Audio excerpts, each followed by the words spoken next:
پناہ میں آتا ہوں میں اللہ کی شیطان مردود سے۔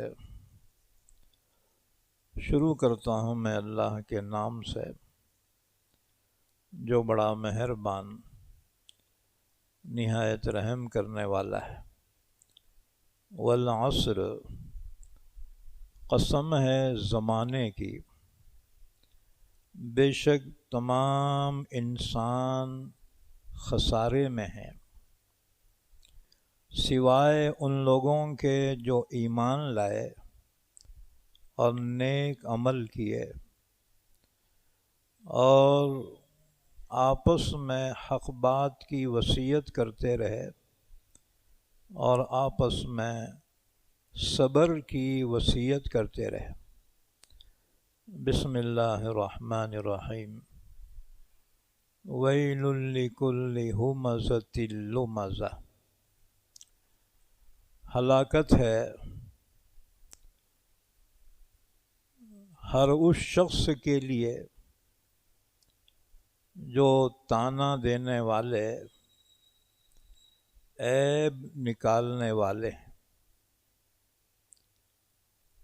جس نے جمع کیا مال کو اور اس کو گن گن کر رکھا، گمان کرتا ہے وہ کہ اس کا مال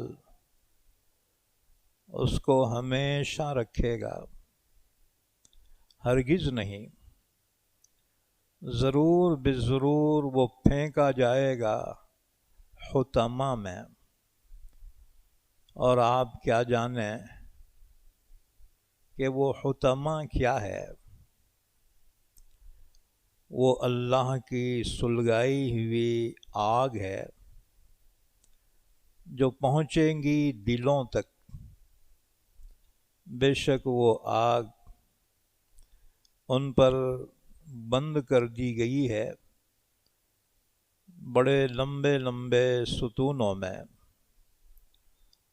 بسم اللہ الرحمن الرحیم۔ الم تر کیف فعل ربک باصحاب الفیل، کیا تو نے نہیں دیکھا اے مخاطب کہ کس طرح سے کیا تیرے رب نے ہاتھی والوں کے ساتھ؟ کیا نہیں کر دیا ان کی سازش کو ناکام، اور بھیجے ان پر پرندے غول کے غول جو پھینک رہے تھے ان پر پتھر کنکریوں کے، پھر کر دیا ان کو کھائے ہوئے بھوسے کی طرح۔ بسم اللہ الرحمن الرحیم۔ لإیلاف قریش، قریش کے عادی ہونے کی وجہ سے، ان کے عادی ہونے کی وجہ سے سرما اور گرما کے سفر کے، بس چاہیے کہ وہ عبادت کرے اس گھر کے رب کی جس نے کھلایا ان کو بھوک میں اور امن دیا ان کو خوف سے۔ آج ہم نے 30ویں پارے کی 4 سورتیں تلاوت کی ہیں۔ انشاءاللہ ترتیب وار ہر سورت کی تفسیر بیان کی جائے گی۔ ان میں سے پہلی سورت ہے سورہ عصر۔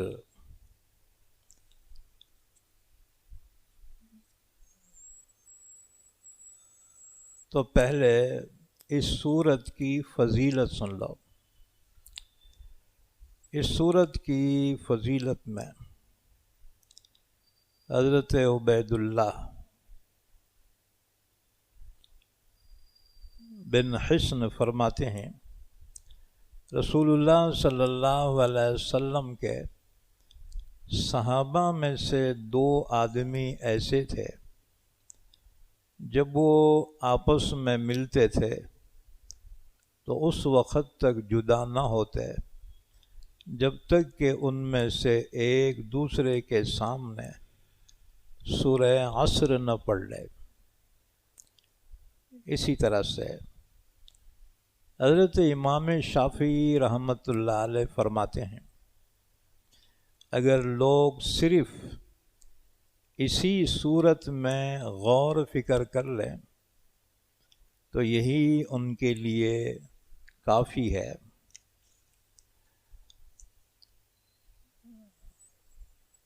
تو اللہ تعالیٰ نے فرمایا والعصر، قسم ہے زمانے کی۔ اللہ کو قسم کھانے کی کیا ضرورت پیش آئی، جبکہ اللہ سے بڑھ کر سچا کون ہو سکتا ہے؟ لیکن اللہ جانتا ہے کہ بندوں کی فطرت ہے، جب تک کوئی بات قسم کھا کے نہ کہے اسے یقین نہیں آتا ہے۔ اس لیے اللہ نے قرآن کریم میں بہت سی چیزوں کی قسم کھائی، اور جو بات بیان کرنی تھی اہم ترین قسم کے بعد پھر بیان کی، تاکہ بندے کو یقین آ جائے۔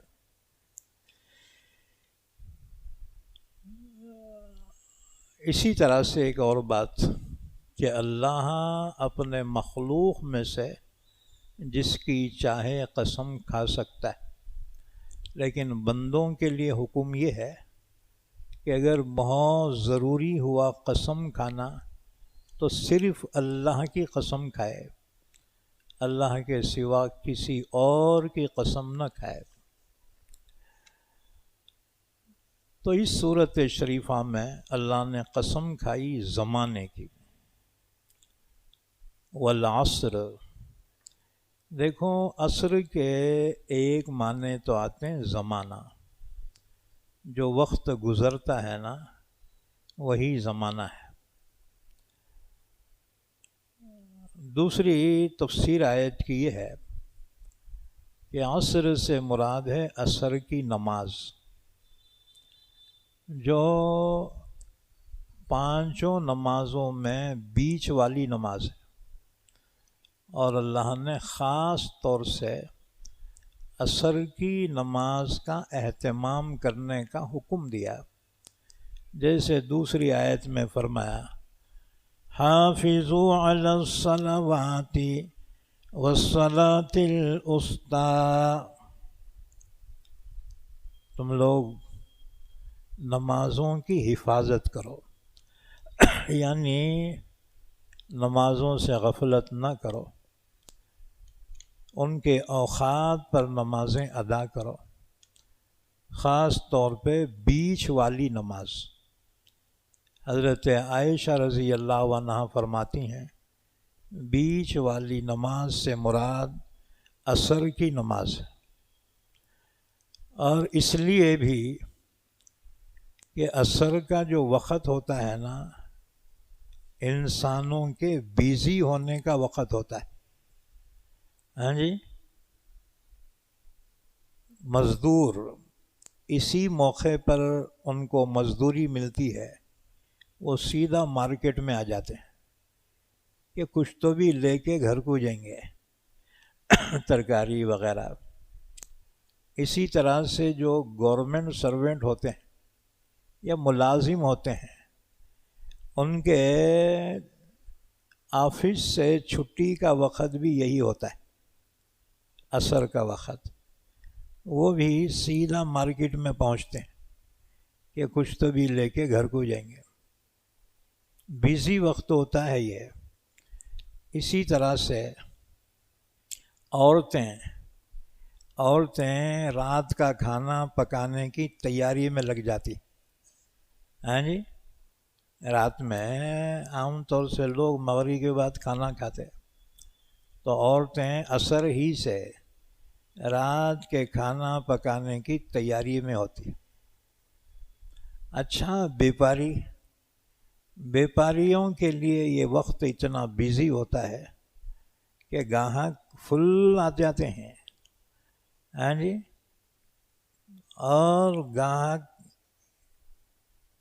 کو دیکھ کر بیپاری یہ سمجھتا ہے کہ دن بھر سے گاہک نہیں ہوا، چلو اس وقت آئے، ایسے وقت مؤذن اذان دیتا ہے، ہاں جی، تو بیپاری سوچتا ہے کیا جی اس وقت اذان دے دیا مؤذن، اس وقت بیپار کا ٹائم ہے۔ اللہ نے فرمایا خاص طور سے بیچ والی نماز کا اہتمام کرو، یعنی عصر کی نماز کی پابندی کرو۔ والعصر قسم ہے زمانے کی،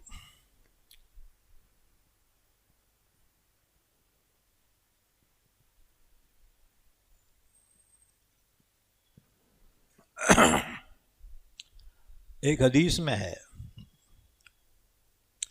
اللہ تعالیٰ فرماتا ہے تم زمانے کو برا مت کہو، میں خود زمانہ ہوں، یعنی اللہ ہی نے زمانے کو پیدا کیا۔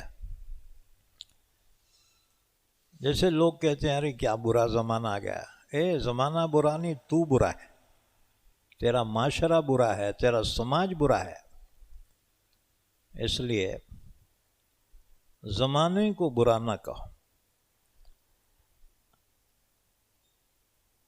والعصر قسم ہے زمانے کی، ان الانسان لفی خسر، بے شک تمام انسان خسارے میں ہیں، نقصان میں۔ تمام انسان، چاہے وہ پڑھا لکھا ہو، بے پڑھا لکھا ہو، مالدار ہو، غریب ہو، ہاں جی، تمام انسان خسارے میں۔ اب سوال ہے سے بچنا کیسا ہے؟ تو اللہ نے فرمایا 4 کام جو کریں گا وہ نقصان سے بچ جائے گا۔ الا الذین آمنوا، سوائے ان لوگوں کے جو ایمان لائے۔ ایمان والے نقصان سے بچیں گے، صرف ایمان کافی نہیں ہے، وَعَمِلُوا الصَّالِحَاتِ، اور ایمان کے ساتھ نیک عمل بھی کریں۔ وَتَوَاصَوْا بِالْحَقِّ وَتَوَاصَوْا بِالصَّبْرِ، صرف خود نیک بننا کافی نہیں ہے، بلکہ دوسروں کو بھی نیکی کی دعوت دے اور برائی سے روکے۔ وَتَوَاصَوْا بِالْحَقِّ وَتَوَاصَوْا بِالصَّبْرِ، اور وہ آپس میں ایک دوسرے کو حق بات کی وصیت کرتے رہے۔ حق سے مراد ہے معروف، تو اس سے معلوم ہوا امر بالمعروف کرنے والا کامیاب ہے، کیونکہ تم دوسروں کو نماز کا حکم دیں گے تو دوسرے کہیں گے جی حضرت تم پڑھو نا پہلے، تو انسان پابند ہو جائیں گا، ہاں جی۔ وَتَوَاصَوْا بِالصَّبْرِ، اور حالات پر ایک دوسرے کو صبر کی وصیت کرتے رہے۔ اور ایک معنی یہ ہے کہ یہ صبر جو ہوتا ہے، صبر کی 3 قسمیں ہیں۔ ایک ہے صبر علی المصیبت، مصیبت پر صبر کرنا، جیسے بیماری ہے، اسی طرح سے مال میں جان میں نقصان ہو جائے، اس پر صبر کرنا، یہ صبر علی المصیبت ہے۔ دوسری قسم صبر کی ہے صبر علی الطاعت، نیک کام کرنے کے لیے انسان کا دل بڑی مشکل سے راضی ہوتا ہے، جیسے سردی کے زمانے میں فجر کی نماز کو اٹھ کے مسجد میں آنا کتنا مشکل ہے، اسی طرح سے گرما کے زمانے میں روزہ رکھنا کتنا مشکل ہے، تو اس پر صبر کرنا یہ صبر علی الطاعت کہلاتا ہے۔ اور تیسرے صبر عن المعصیت، برائی سے بچنا بہت مشکل ہے۔ ہاں جی، جیسے سرکاری بندے خود رشوت نہیں لیتے مگر کوئی زبردستی دے دیا، لے صاحب رندے ہو ہماری طرف سے ہدیہ، ارے واہ! اللہ کے نبی نے فرمایا رشوت دینے والا اور لینے والا دونوں جہنمی ہیں، الراشی والمرتشی کلاہما فی النار۔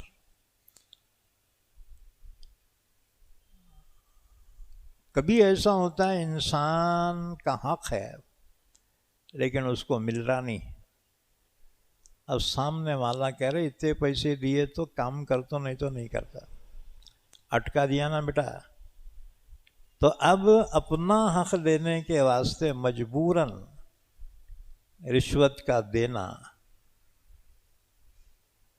جائز تو نہیں ہوگا، لیکن اگر دے دیا بعد میں توبہ کر لینا، اللہ میرے گناہ کو معاف کر دے۔ لیکن لینے کا تو کوئی جواز کا سوال ہی نہیں پیدا ہوتا، ہاں جی، لینے کے واسطے کوئی پھانسی دے رہا کیا اس کو؟ ہاں جی، تو رشوت دینے والا لینے والا اللہ کے رسول نے فرمایا دونوں جہنمی۔ اب ایسے وقت گناہ سے بچنا، اس پر جو دل پہ گزرتی ہے اس پہ صبر کرنا، یہ صبر عن المعصیت ہے۔ تو یہ تینوں قسم کے صبر اس میں آ گئے۔ ایک حدیث سن لو،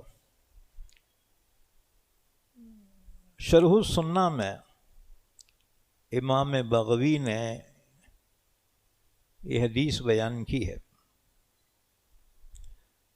رسول اللہ صلی اللہ علیہ وسلم نے فرمایا اللہ خواص کے بدعمالی کا عذاب عوام پہ نہیں ڈالتا، لیکن جب عوام کوئی برا کام اپنے سامنے ہوتا ہوا دیکھتے ہیں اور باوجود روکنے کی طاقت رکھنے کے روکتے نہیں ہیں، تو اس وقت اللہ عوام اور خواص دونوں پر عمومی عذاب نازل فرماتا ہے۔ اسی طرح سے اور ایک حدیث مسلم شریف کی حدیث ہے، ابو سعید خدری رضی اللہ تعالیٰ عنہ فرماتے ہیں رسول اللہ صلی اللہ علیہ وسلم نے فرمایا تم میں سے جس شخص کے سامنے کوئی برا کام ہوتا ہوا نظر آئے اس کو قوت سے بدل دے، اگر اس کی طاقت نہ ہو تو زبان سے روکے، اس کو پھینک دے بیٹا، پھینک دے۔ اور اگر زبان سے روکنے کی بھی طاقت نہیں ہے تو پھر برائی کو اپنے دل میں برا سمجھے، یہ ایمان کا سب سے کمزور ترین درجہ ہے۔ تو فرمایا یہ چار کام جس نے کیا وہ نقصان سے بچ جائے گا، ایک ایمان، دوسرے نیک عمل، تیسرے آپس میں حق بات کی وصیت کرنا، چوتھے آپس میں صبر کی وصیت کرنا۔ اس کے بعد سنو ایک اور حدیث، رسول اللہ صلی اللہ علیہ وسلم نے فرمایا ہر شخص جب صبح اٹھتا ہے تو اپنی جان کا سرمایہ تجارت پر لگا دیتا ہے، پھر کوئی اپنے اس سرمایہ کو نقصان سے بچا لیتا ہے اور کوئی اپنے آپ کو ہلاک کر دیتا ہے۔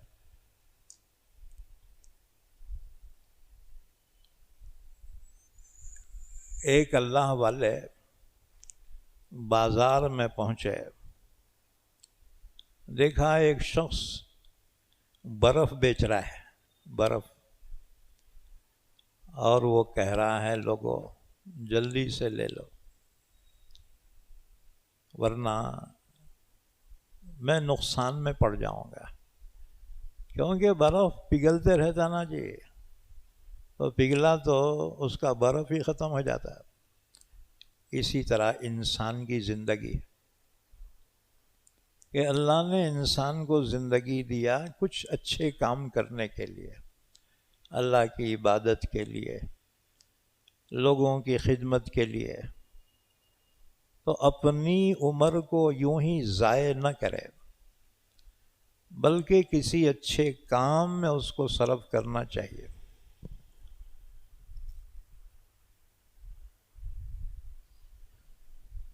یہ صورت شریفہ مختصر ہے لیکن بہت اعلیٰ درجے کی ہے، پورے زندگی کا خلاصہ اس میں آ گیا کہ بندے کو زندگی میں کامیاب کرنے والی چیز کیا ہے۔ ایمان، نیک عمل، یہ تو اپنے لیے ہوا، یہ کافی نہیں ہے بلکہ اس کی دعوت دوسروں کو دے، نیکی کا حکم کرے، برائی سے روکے، امر بالمعروف اور نہیں عن المنکر کرتا رہے۔ اللہ کے رسول نے فرمایا اگر تم ایسا نہ کرو گے تو اللہ تعالیٰ کسی ظالم کو تم پہ مسلط کر دے گا۔ اسی طرح سے یہ صورت شریفہ میں جو حق بات کی وصیت کرنے اور صبر کی وصیت کرنے کا حکم دیا گیا۔ یاد رکھو انسان نافرمانی کیوں کرتا ہے تو اس کی دو وجہ ہے۔ ایک وجہ تو ہے شبہات، پڑھے لکھے جو گمراہ ہوتے ہیں نا اس کی وجہ ہے شبہات، یعنی انہیں کسی بات میں کنفیوز ہو جاتا ہے، مطمئن نہیں ہوتے تو وہ ایمان قبول نہیں کرتے۔ جیسے عام جو کافر مشرک ہے نا ان کو بعض باتوں میں اطمینان نہیں ہوتا، وہ کہتے ہیں کہ ایک جان کی یہ ہتیا کرتے ہیں، قربانی کرتے ہیں، جانور کی جان کو ختم کرتے ہیں، حالانکہ جانوروں پہ تو رحم کرنا چاہیے۔ یہ ایک کنفیوژن ہے۔ اسی طرح سے زکوٰۃ اور تمہارے بینک کا جو انٹریسٹ ہے،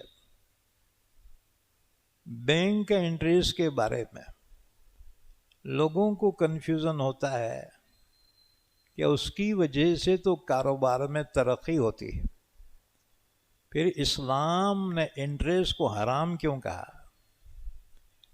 اسی طرح سے ایک اور چیز وہ پردے کے بارے میں، پردے کے بارے میں کافروں کو، مشرکین کو یہ کنفیوز ہے کہ انسان آزاد پیدا ہوا ہے، پھر یہ اسلام عورتوں کو پردے میں کیوں رکھتا ہے؟ اب یہ کنفیوز کی وجہ سے وہ اسلام قبول کرنے سے رکے ہوئے ہیں۔ یہ کنفیوز ان کا دور کرنا۔ رہ گئے جانوروں کی ہتیا، تو یہ مسلمان کچھ اپنے دل سے نہیں کرتے، یہ اللہ کا حکم ہے، جس نے کائنات کو پیدا کیا، اور جانوروں کو بھی اسی نے پیدا کیا، اور اللہ نے اس بعض جانوروں کی کھانے کی اجازت دی، وَمِنْهَا تَأْكُلُونَ۔ لہٰذا مسلمان اپنی مرضی سے کوئی عمل نہیں کرتا، اللہ کی اجازت کی وجہ سے وہ عمل کر رہا ہے۔ اسی طرح سے انٹریسٹ، جسے سود اور بیاج کہتے ہیں، انگلش میں اسی کو انٹریسٹ کہیں گے۔ تو سود اور بیاج یہ مجبوروں کی مجبوری سے فائدہ اٹھانا ہے۔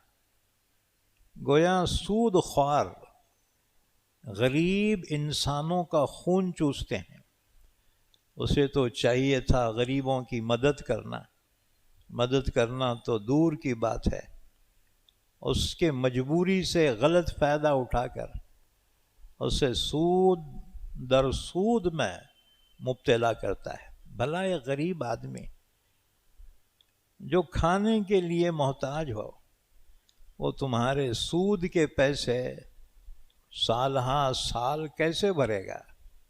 اس کے بال بچے تو بھوکے مر جائیں گے۔ تو یہ ایک قسم کا سماجی ظلم ہے، لہذا اسلام نے اس کو حرام قرار دیا۔ اسی طرح حیا اور پردہ، اس میں عورت کی حفاظت ہے، اس کی عزت، اس کی آبرو کی حفاظت ہے، ورنہ جن قوموں میں پردہ نہیں ہے ان قوموں کی نسلوں کا پتہ نہیں ہے۔ ہاں جی، جب ریئیکشن میں یورپ نے آزادی کا اعلان کیا تو پھر اس کا نتیجہ یہ نکلا کہ آج یورپ میں کوئی دعوے سے نہیں کہہ سکتا کہ جس کا نام باپ کے خانے میں لکھا ہے وہ اوریجنل اس کا باپ ہے، کوئی گارنٹی نہیں دے سکتا۔ ہاں جی، اتنی بے حیائی ہے جس کی کوئی انتہا نہیں۔ ہاں جی، میں یورپ میں تھا، لندن میں، لوگوں نے کہا مولانا صاحب یہاں پر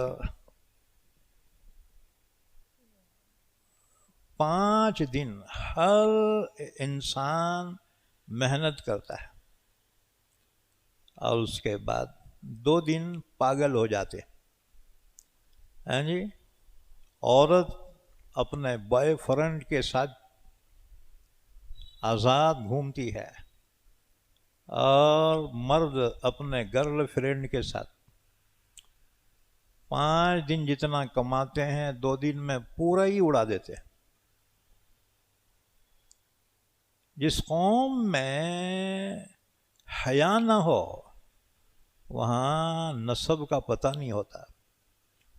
اللہ نے نسب کی حفاظت کے لیے ہی عورت کو پردے کا حکم دیا۔ پردہ قید نہیں ہے، اس کی حفاظت ہے۔ جو لوگ پردے پہ اعتراض کرتے تھے اب وہ خاموش ہو گئے۔ کیوں؟ ہماری بچیوں سے زیادہ ان کی بچیاں پردہ کر رہی ہیں جی۔ آپ دیکھے ہوں گے غیر مسلم بچیاں بھی اپنے چہرے کو ڈھانپ رہی ہے آنکھوں کے سوا، باقی جیسے مسلم بچیاں نقاب اوڑھتی تھی اب یہ غیر بچیاں پابندی سے کر رہی۔ اب بتاؤ، کیونکہ یہ اسلام جو ہے یہ فطرت ہے، ایک اچھے انسان کی جو فطرت ہوتی ہے، اسلام نے احکامات جو دیے ہیں وہ فطرت سے مطابق ہے۔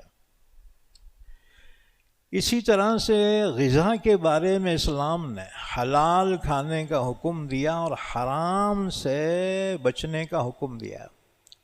اب جو قومیں حرام کھاتی ہیں، مثلا خنزیر کھانے والی جو قومیں ہیں نا، ان میں حیا نہیں ہوتی۔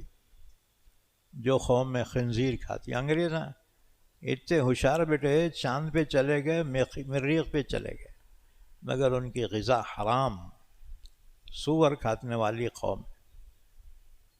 تو جو جانور بے حیا ہے اس کا گوشت اگر پیٹ میں جائے گا تو اس کا دل اور دماغ بھی بے حیا ہو جائے گا۔ اسلام نے حفاظت کی، اخلاق کی اور عزت کی، آبرو کی، لیکن یہ سب پابندی میں انسان پہ ذرا بوجھ ہوتا ہے، ناگواری ہوتی ہے۔ اس پر صبر کرنا اور آپس میں ایک دوسرے کو صبر کی تلقین کرنا، یہی ہے کہ معاشرے کی اصلاح کرنے والے لوگ جس معاشرے میں ہوتے ہیں وہ معاشرہ بگڑتا کم ہے، بہت کم چانس ہوتے ہیں اس کے بگڑنے کے۔ اسی کو اللہ نے فرمایا وَلْتَكُن مِّنكُمْ أُمَّةٌ يَدْعُونَ إِلَى الْخَيْرِ وَيَأْمُرُونَ بِالْمَعْرُوفِ وَيَنْهَوْنَ عَنِ الْمُنكَرِ وَأُولَٰئِكَ هُمُ الْمُفْلِحُونَ۔ تم میں ایک جماعت ایسی ہونی ضروری ہے جو خیر کی دعوت دے اور نیکی کا حکم کرے اور برائی سے روکے، اور وہی لوگ کامیاب ہیں۔ تو یہاں پر خسارے سے نکلنے کے لیے اللہ نے 4 چیزوں کا حکم دیا: ایمان، نیک عمل، اور دوسروں کو حق بات کی وصیت کرنا، اور دوسروں کو صبر کی وصیت کرنا، یعنی امر بالمعروف اور نہی عن المنکر کرنا۔ تو میں عرض کر رہا تھا کہ بندہ سب جانتے ہوئے نافرمانی کیوں کرتا ہے؟ اس کی 2 وجہ۔ ایک ہے شبہات، کچھ کنفیوژن ان کو ہو جاتا ہے، اس لیے حق بات سے وہ ہٹ جاتے ہیں۔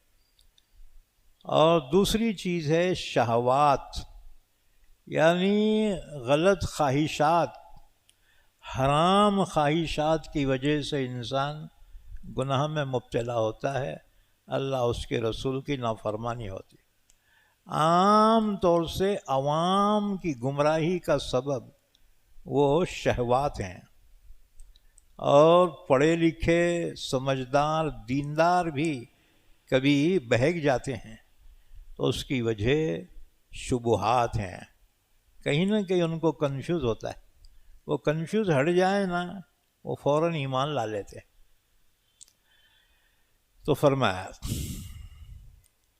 اچھا یہ صورت مختصر ہے لیکن زندگی کی کامیابی پر حاوی ہے۔ اچھا جی، قرآن کریم نے چیلنج دیا دنیائے عرب کو کہ اگر تمہیں اس کے کلام اللہ ہونے میں شک ہے تو تم ایسا کلام بنا کر لاؤ۔ چنانچہ ایک روایت سنا، حضرت عمرو بن العاص رضی اللہ تعالیٰ مسلمان ہونے سے پہلے کا واقعہ بیان کرتے ہیں۔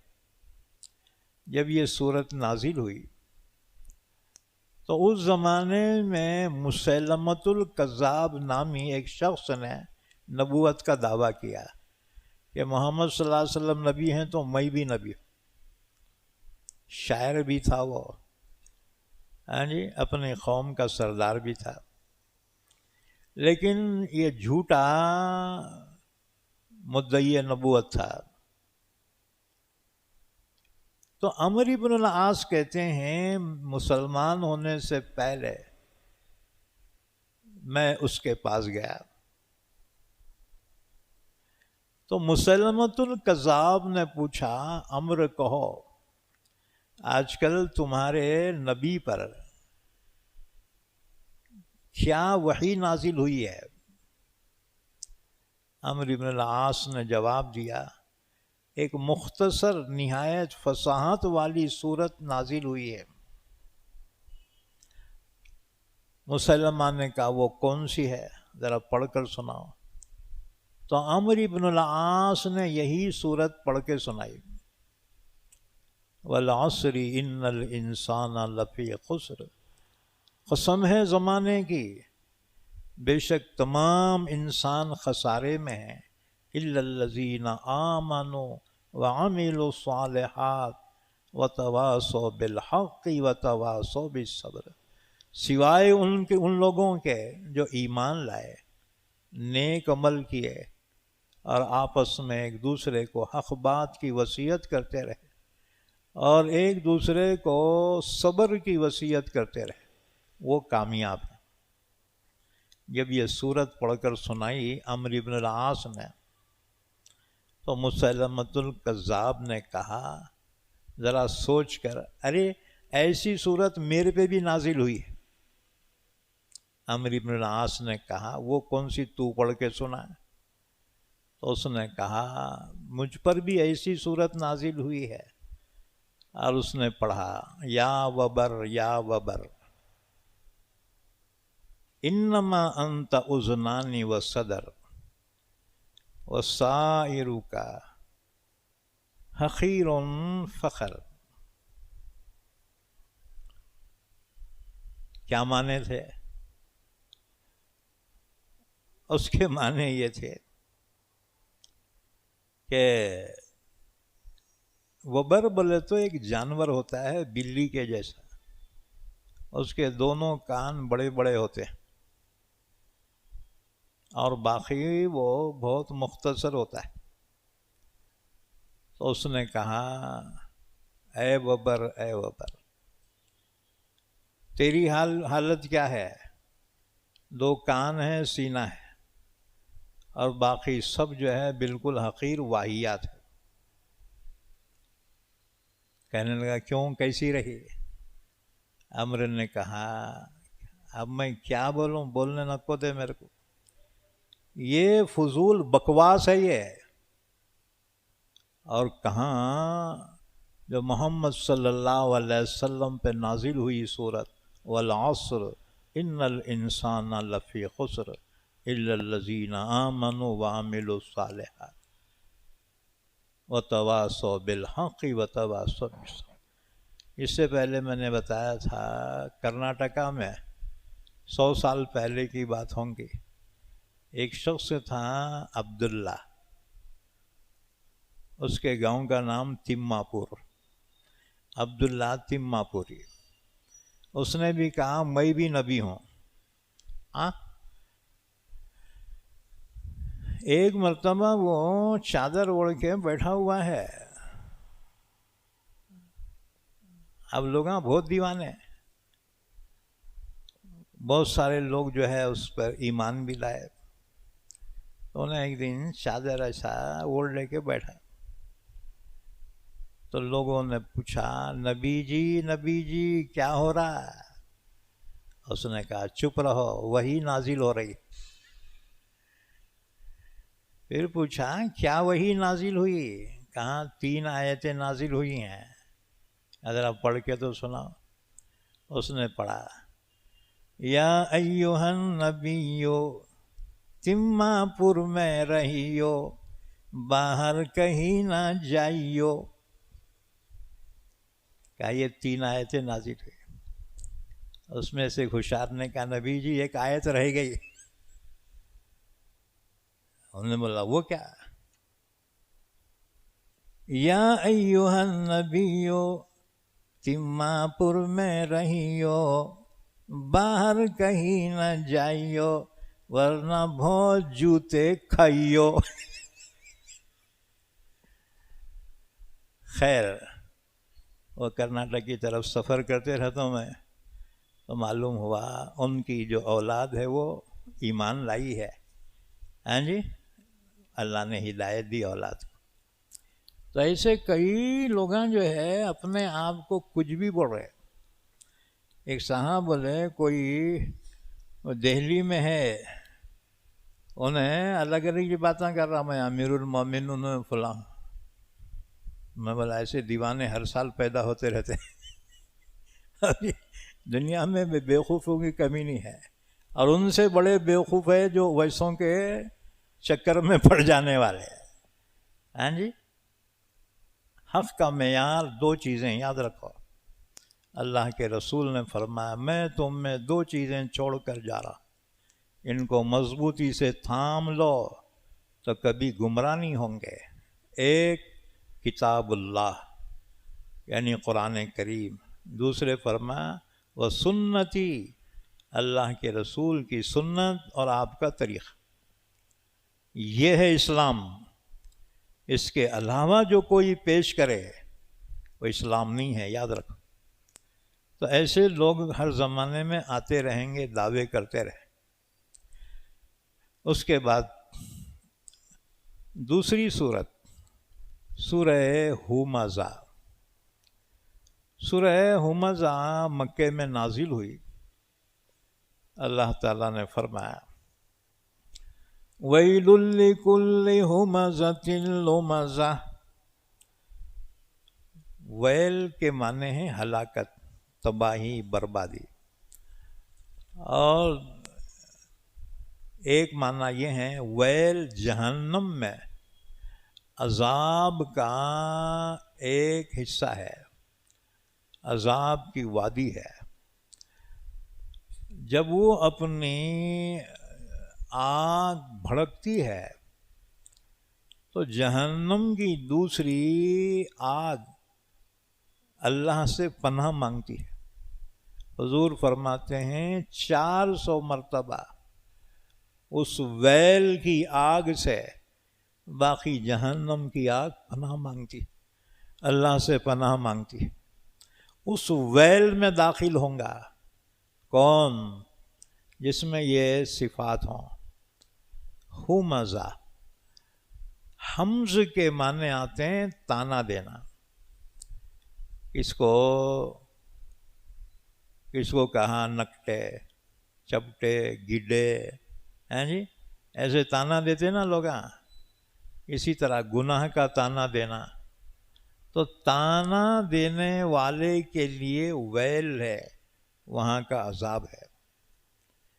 اسی طرح سے لومزہ، یہ لمز سے بنا ہے۔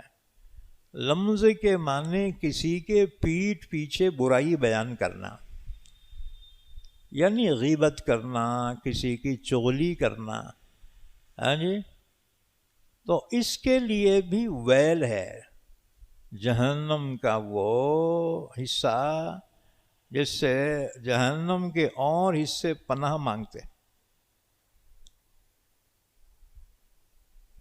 وَيْلٌ لِّكُلِّ ہُمَزَةٍ لُمَزَةٍ۔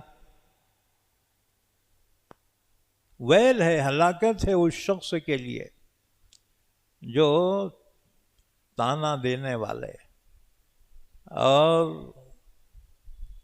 پیٹھ پیچھے برائی بیان کرنے والے کے لیے۔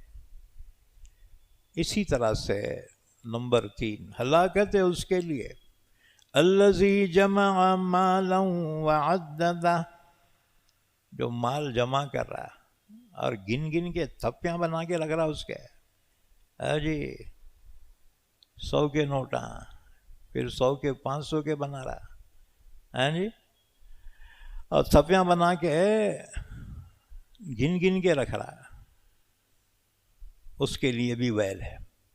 یحسب ان مالہ اخلدہ، وہ خیال رکھتا ہے، خیال کرتا ہے کہ اس کا مال اسے ہمیشہ رکھے گا، لیکن یاد رکھو یا تو مال ہلاک ہوگا یا مال والا ہلاک ہوگا، دونوں میں سے یا دونوں کو ایک دن ہلاک و برباد ہونا ہے۔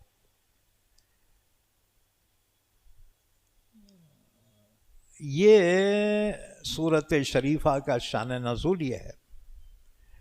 یہ سورت شریفہ نازل ہوئی ہے ابی بن خلف کے بارے میں، یہی روایت عبداللہ ابن عمر کی۔ دوسری روایت، یہ سورت شریفہ نازل ہوئی ہے اخنس بن شریح ثقفی کے بارے میں۔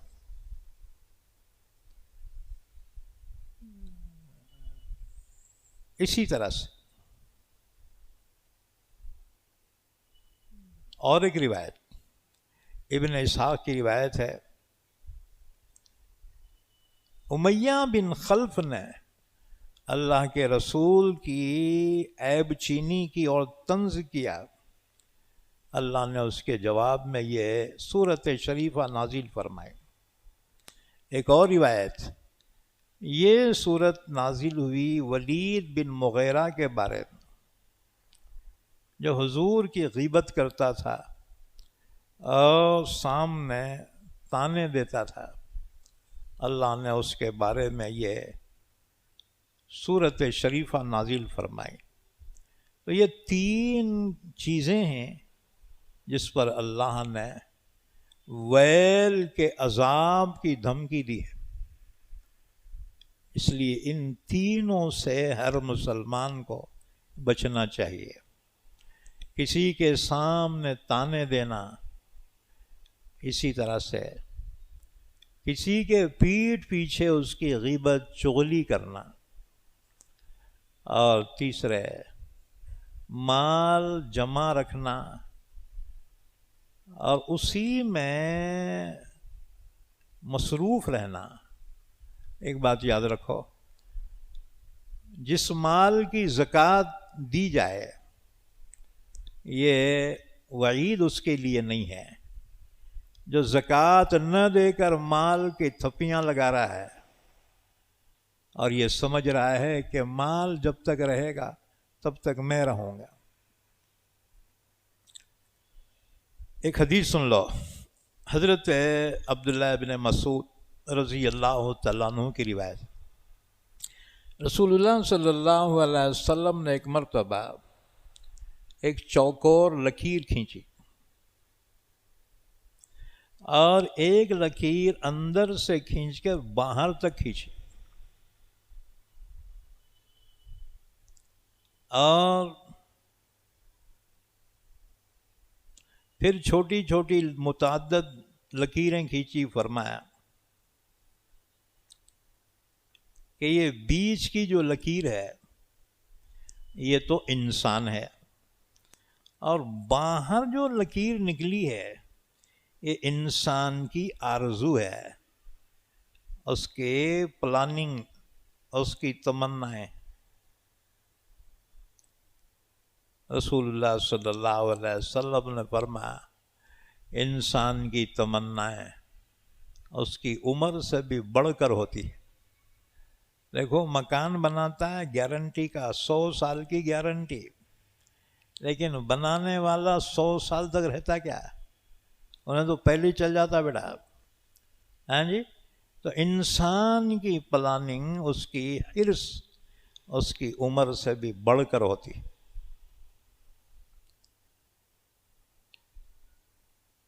اس کے معنی یہ نہیں ہے کہ انسان دنیا داری نہ کرے، نہ کمائے، نہیں، ضرور کماؤ۔ اللہ نے تو حکم دیا کمانے کا کہ اتنا کماؤ، اتنا کماؤ کہ تم پہ زکوٰۃ فرض ہو جائے۔ اب زکوٰۃ کیا غریب پہ فرض ہے کیا جی؟ نہ، اقیموا الصلاۃ وآتوا الزکاۃ، نماز کا اہتمام کرو اور اتنا کماؤ کہ زکوٰۃ فرض ہو جائے۔ ہیں جی، اسی طرح سے دوسری جگہ فرمایا فَإِذَا قُضِيَتِ الصَّلَاةُ فَانتَشِرُوا فِي الْأَرْضِ وَابْتَغُوا مِنْ فَضْلِ اللَّهِ۔ جب نماز ہو گئی اب یہاں سے چھٹو، جاؤ اپنے کاروبار میں، اور وہاں بھی اللہ کو نہ بھولنا۔ تو اسلام کوئی سنیاسی مذہب نہیں ہے، اللہ نے سنیاسی بننے کا حکم نہیں دیا، بلکہ دین بھی کرو اور دنیا بھی کرو، بیلنس رکھو، بیلنس۔ ہاں جی، نماز کے وقت نماز کا اہتمام، اور اس کے بعد پھر دنیا داری میں بھی ہو۔ ہاں جی، دونوں چیزیں۔ حضرت عثمان غنی کہلائے، غنی بولے تو مالدار، حالانکہ صحابی تھے۔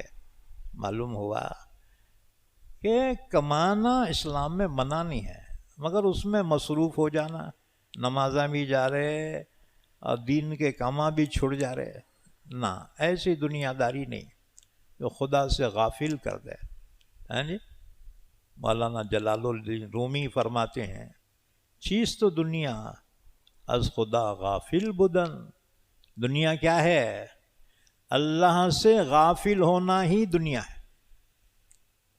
کوئی کعبۃ اللہ کا طواف کرتے ہوئے دنیا کا خیال اور پلاننگ کر رہا ہے، یہ دنیا ہے. اور کوئی دکان پر بیپار کرتے کرتے اللہ کے حکم پہ عمل کر رہا ہے، صحیح تول رہا ہے، سچی بات کر رہا ہے، یہ بھی دین ہے. وہ انما الاعمال بالنیات، اعمال کا دار و مدار نیتوں پر. تو فرمایا وَيْلٌ لِّكُلِّ ہُمَزَةٍ لُمَزَةٍ، ہلاکت و تباہی ہے اس شخص کے لیے جو تانے دینے والا، جو عیب نکالنے والا ہے. الذی جمع مالا وعددہ، جس نے مال جمع کیا اس کو گن گن کر رکھا. یحسب ان مالہ اخلدہ، گمان کرتا ہے وہ اس کا مال اسے ہمیشہ رکھے گا اور وہ مال اس کے پاس ہمیشہ رہے. دیکھو حدیث مبارکہ میں ہے، رسول اللہ صلی اللہ علیہ وسلم نے فرمایا اگر یہ آدم کی اولاد یعنی انسان کو ایک وادی بھر کے سونا بھی مل جائے تو تمنا کرے گا اور اتنا مل جائے تو اور اچھا ہے. اللہ کے رسول نے فرمایا اس کے پیٹ کو تو جہنم کی خبر کی مٹھی بھر سکتی. تو حریص اور لالچی انسان کا پیٹ کبھی دنیا سے نہیں بھرتا.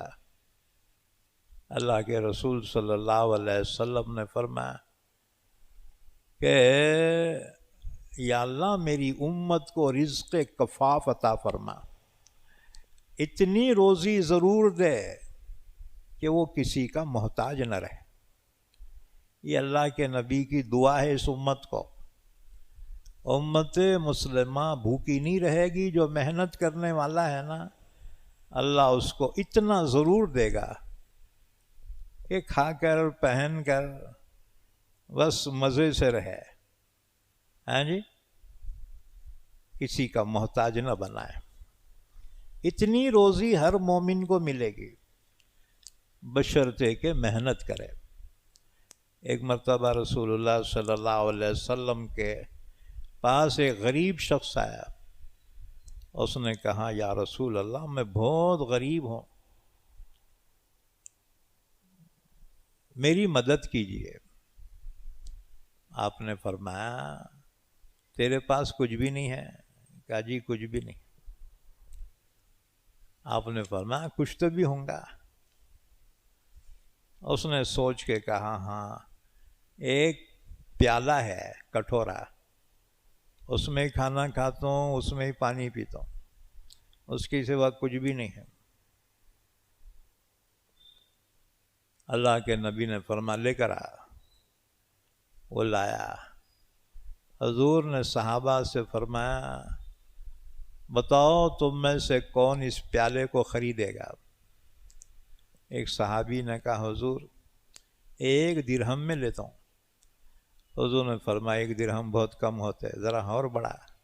انہوں نے کہا 2 درہم میں لیتا ہوں. حضور نے فرمایا لاؤ. 2 درہم لیے، کٹورا اس کو دے دیا اور اس شخص سے کہا کہ 1 درہم کی کلاڑی لے کر آ. کلاڑی اور 1 درہم اپنے گھر والوں کو دے کر آ ان کے کھانے پینے کے واسطے. اس نے کلاڑی لایا.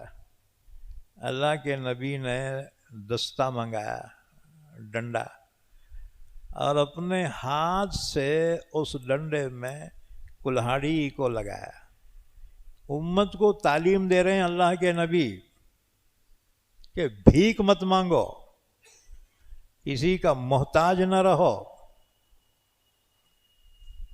بلکہ اپنی محنت سے کماؤ، خود بھی کھاؤ، بال بچوں کو کھلاؤ. حضور نے اپنے ہاتھ سے کلاڑی میں وہ ڈنڈا لگایا اور اس کو دے کر کہا یہ لے جا جنگل میں جا لکڑیاں توڑ اور اس کو بیچتا جا،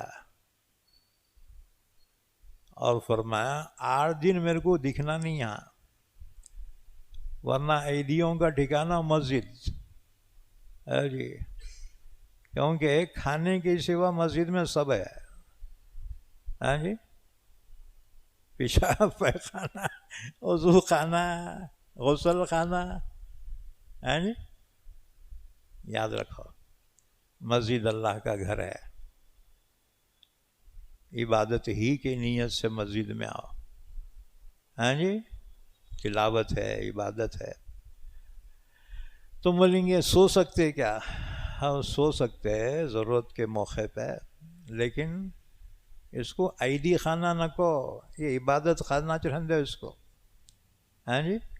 اب گھر میں مچھراں کاٹ رہے، آیا مسجد میں، انیٹر رہتا نا، مارا بٹن اور پنکھے میں رائٹ سو رہا، ابے بل کون دینا ہے نا کمیٹی، واہ رے واہ، ہاں جی، محنت کرو۔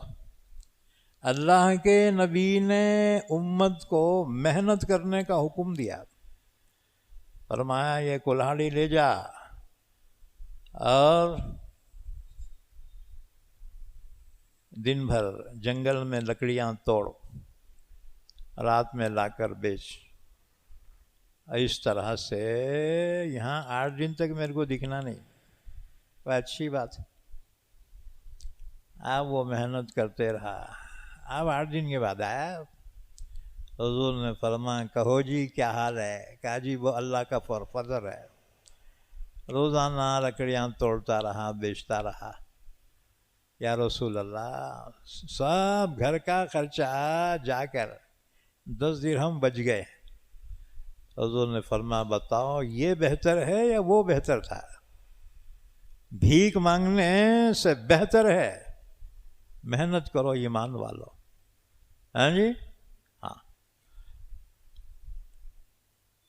الذی جمع مالا وعددہ، جس نے مال جمع کیا اور گن گن کر رکھا۔ یحسب ان مالہ اخلدہ، خیال کرتا اس کا مال اسے ہمیشہ رکھے گا یا مال اس کے پاس ہمیشہ رہے گا۔ کلا، ہرگز نہیں۔ لَيُنبَذَنَّ فِي الْحُطَمَةِ، یہ کافر مشرک انسان، اس کو حطمہ میں پھینکا جائے گا۔ حطمہ بولے تو کیا؟ وَمَا أَدْرَاكَ مَا الْحُطَمَةِ، اور آپ کیا جانیں حطمہ کیا ہے؟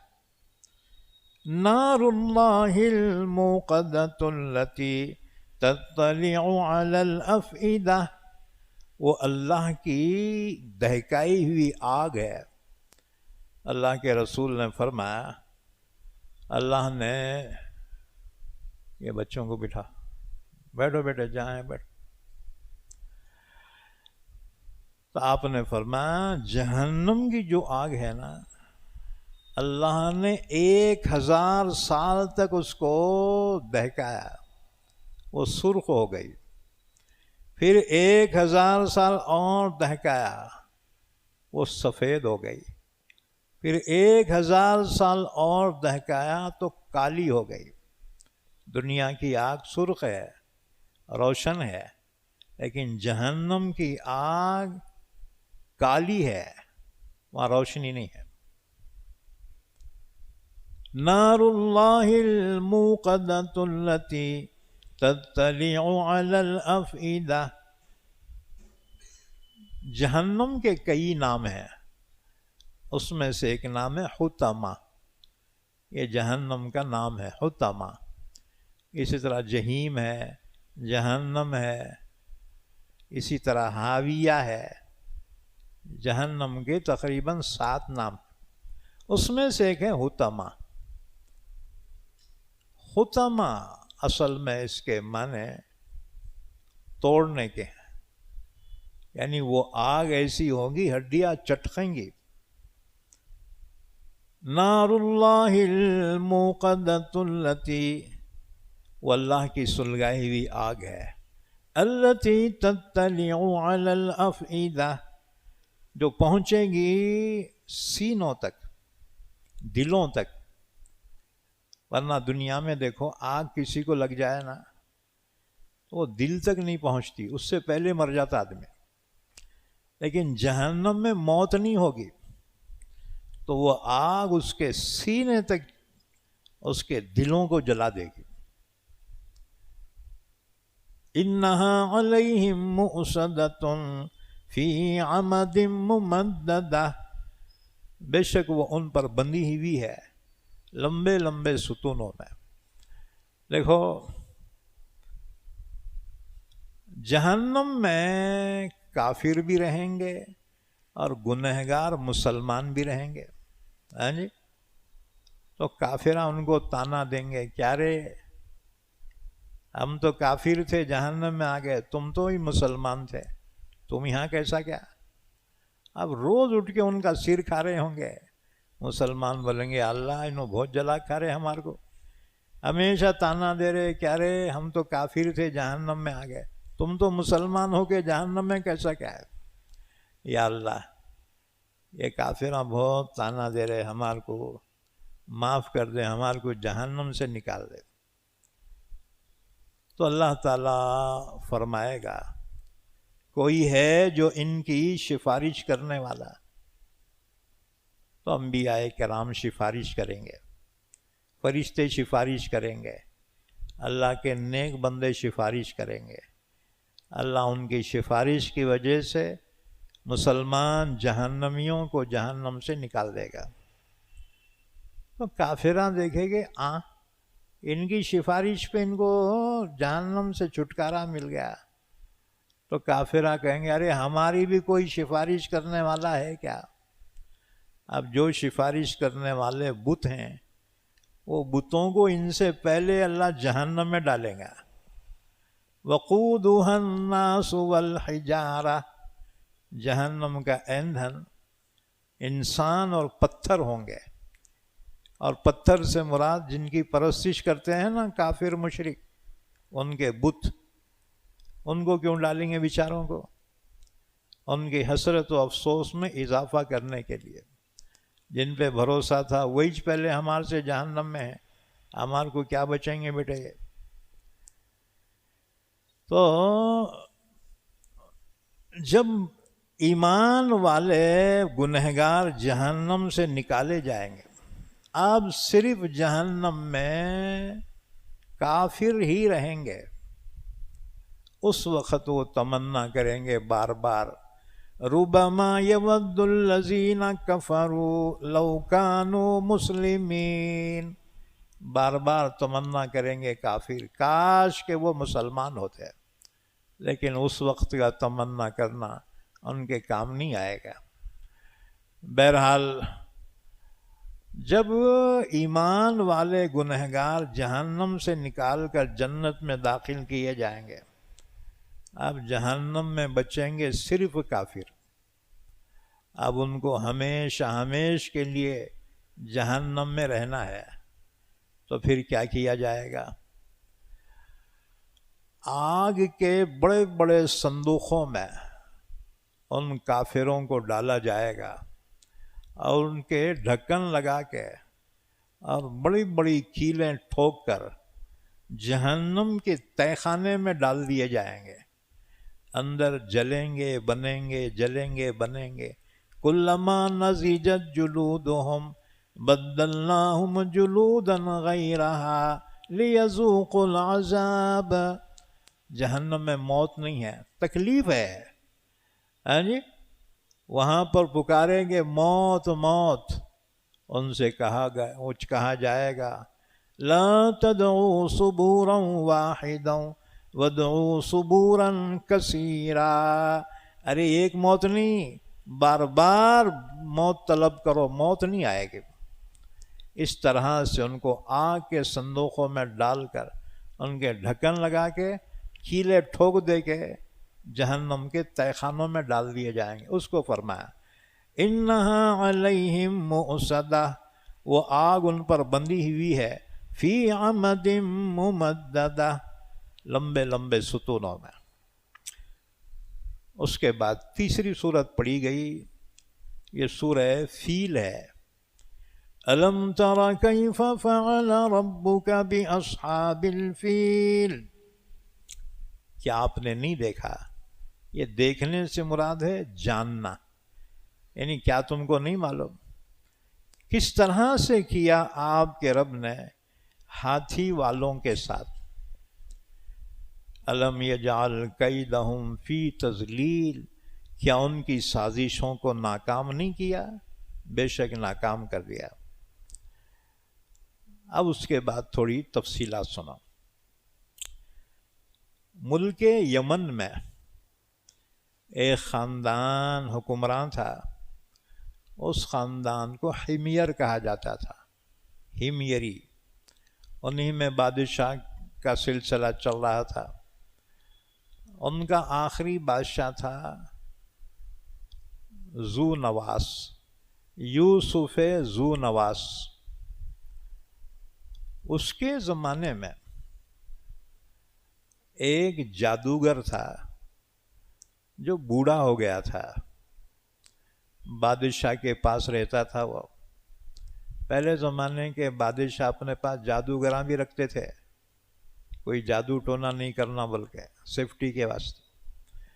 تو جادوگر جب بوڑھا ہو گیا، اس نے بادشاہ سے کہا بادشاہ اب میں بوڑھا ہو گیا، ایک ہوشیار نوجوان کو میرے پاس آپ بھیج دیجئے تاکہ میں اس کو جادو سکھاؤں اور وہ آپ کی خدمت کرے۔ تو ایک ہوشیار لڑکا اس کام کے لیے تیار کرایا گیا۔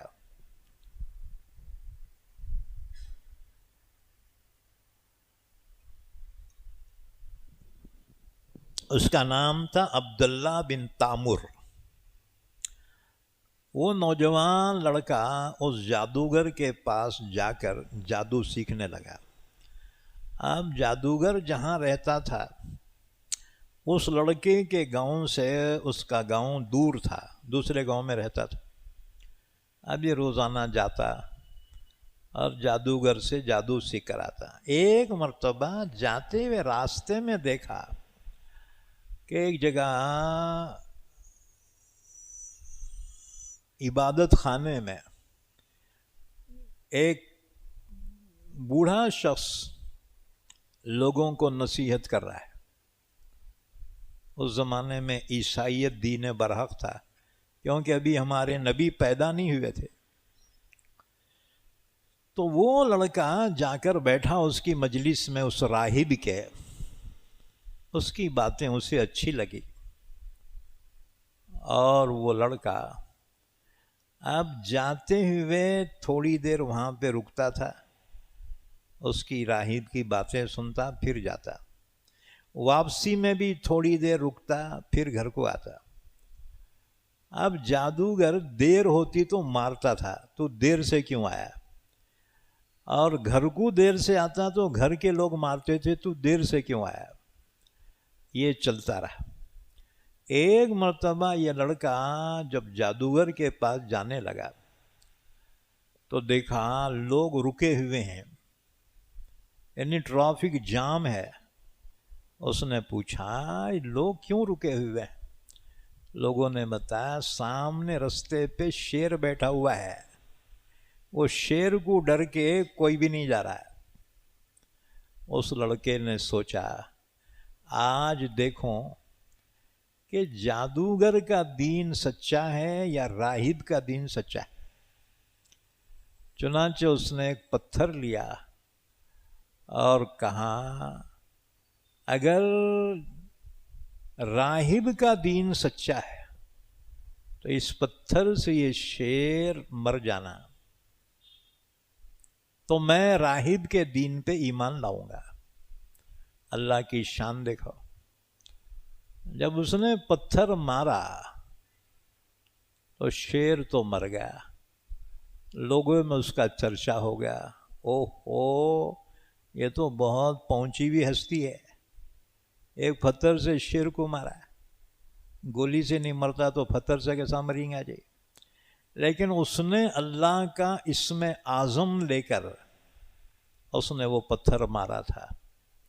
اسم اعظم کے ذریعے جو دعا مانگی جائے اللہ ضرور قبول فرماتا ہے، لیکن اسم اعظم کیا ہے وہ چھپا لیا گیا، جیسے شب قدر کی تعین چھپا لی گئی، اب تم ڈھونڈتے رہو، ہاں جی۔ بہرحال اس نے اللہ کا ایک عظیم نام لے کر جو مارا ہے، شیر مر گیا۔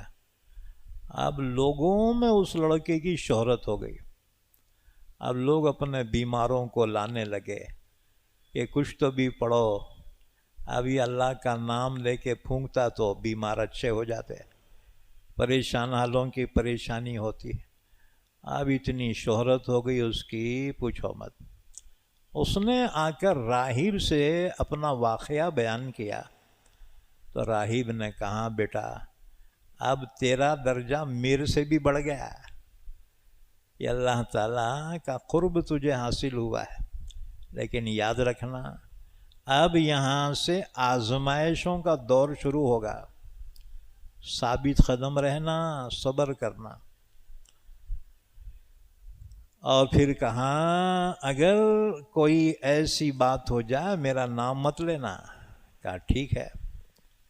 اب وہ لڑکے نے دیکھا یہ راہب کا دین سچا ہے، اس نے کلمہ پڑھا اور مسلمان ہو گیا۔ بادشاہ کا ایک درباری تھا، اندھا ہو گیا تھا، آنکھوں کی روشنی ختم ہو گئی تھی، پھر بھی بادشاہ کے دربار میں بیٹھنے کی اجازت تھی۔ اس نے چرچا سنی اس لڑکے کی کہ بیماروں کو اچھا کر رہا ہے، بہت شفا ہے، تو وہ درباری بھی اس کے پاس گیا، کہا بیٹا تو میری آنکھوں کی روشنی واپس لوٹا دے، جو منہ بولے میں تجھے انعام دوں گا۔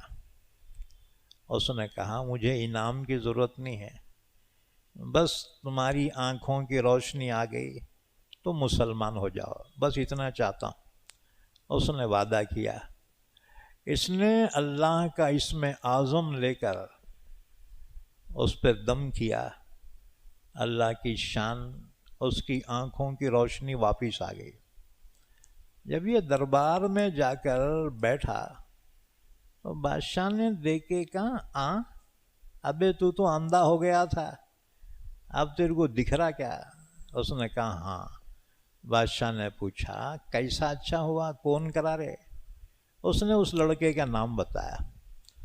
بادشاہ نے اس کو بلایا اور کہنے لگا واقعتاً تو جادو میں ماہر ہو گیا ہے، یہ جادو کے زور سے بیماروں کو اچھا کر رہا۔ اس نے کہا معاف کرنا، یہ جادو نہیں ہے، یہ اللہ کا نام لے کر میں لوگوں پہ دم کرتا ہوں، لوگ اچھے ہو جاتے ہیں۔ اس نے کہا کیا تو مسلمان ہو گیا؟ کہا ہاں۔ بادشاہ نے کہا جانتا ہے اس کی سزا کیا ہے؟ اچھا تیرے کو کون سکھایا ہے؟ بہرحال وہ راہب کا نام زبان پہ آ گیا۔ بادشاہ نے بلا کر بڑی بے دردی سے اس راہب کو قتل کرا دیا۔ اب یہ لڑکا، بادشاہ نے کہا اے اپنے پرانے مذہب پہ واپس آ ورنہ سخت سزا دوں گا۔ اس نے کہا یہ نہیں ہو سکتا۔ بادشاہ نے چند سپاہیوں کو حکم دیا اس کو پہاڑ کے اوپر سے نیچے پھینک دو۔ اب سپاہی اس کو پکڑ کر لے گئے پہاڑ کی چوٹی پر۔ اس نے اللہ سے دعا کی اللہ میری حفاظت فرما۔ پہاڑ میں اچانک زلزلہ آیا، پورے سپاہیاں لڑک کے نیچے کھائی میں گر گئے۔ انہیں اطمینان سے اتر کے پھر دربار میں آئے۔ بادشاہ نے کہا ابے تو زندہ ہے کیا؟ اور میرے سپاہی؟ کہا اللہ نے تیرے سپاہیوں کو ہلاک کر دیا، اللہ نے مجھے بچا لیا۔